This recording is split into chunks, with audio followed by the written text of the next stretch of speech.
14 बरस दुखदाई राम बिना कैसे बिताई। 14 बरस दुखदाई राम बिना कैसे बिताई। सीता लखन राम बन को गए हैं, सीता लखन राम बन को गए हैं। केही देखी जियरा जुड़ाई राम बिना कैसे बिताई। केही देखी जियरा जुड़ाई राम बिना कैसे बिताई। 14 बरस दुखदाई राम बिना कैसे बिताई।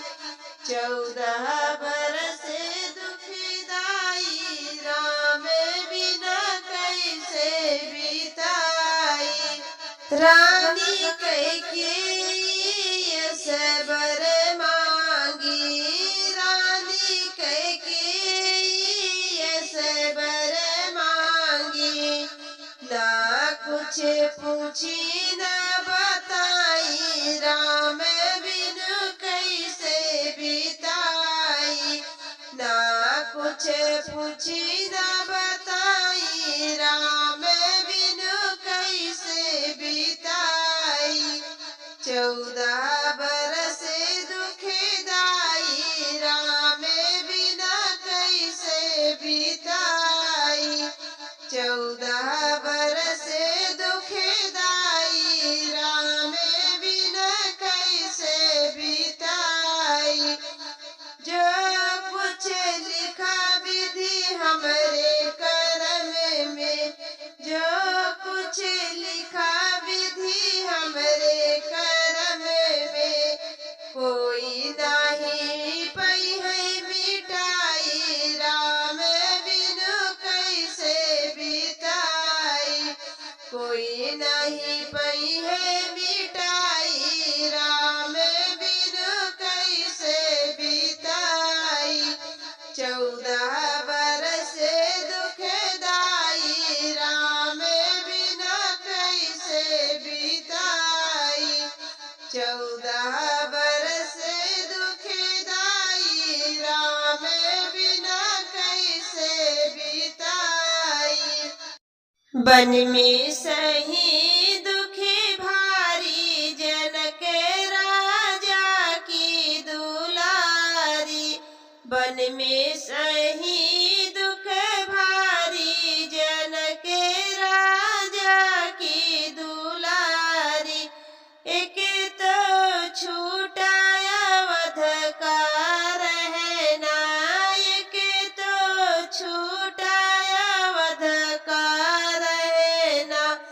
छूट गई महालया टारी जनक राजा की दुलारी।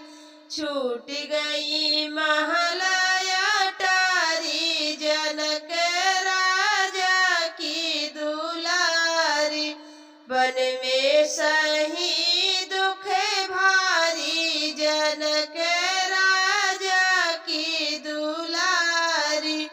बन में सही दुख भारी जनक राजा की दुलारी। राम लखन संग रही कुटिया में, राम लखन संग रही कुटिया में।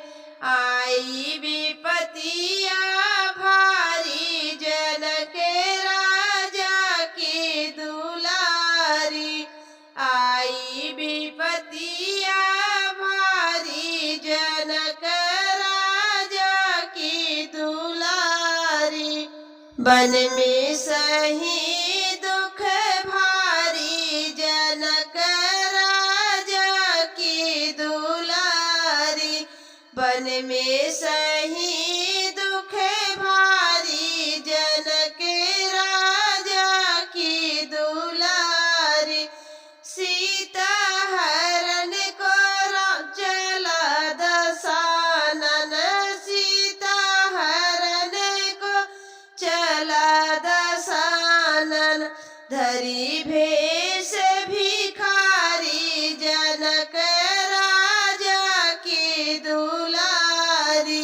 धरी भेष भिखारी जनक राजा की दुलारी। बन में सही दुख भारी जनक राजा की दुलारी। बन में सही दुख भारी जनक राजा की दुलारी। जब सीता पहुँची लंकापुरी में, जब सीता पहुँची लंकापुरी में, बनी गई नारी बेचारी जनक राजा की दुलारी। बनी गई नारी बेचारी जनक राजा की दुलारी।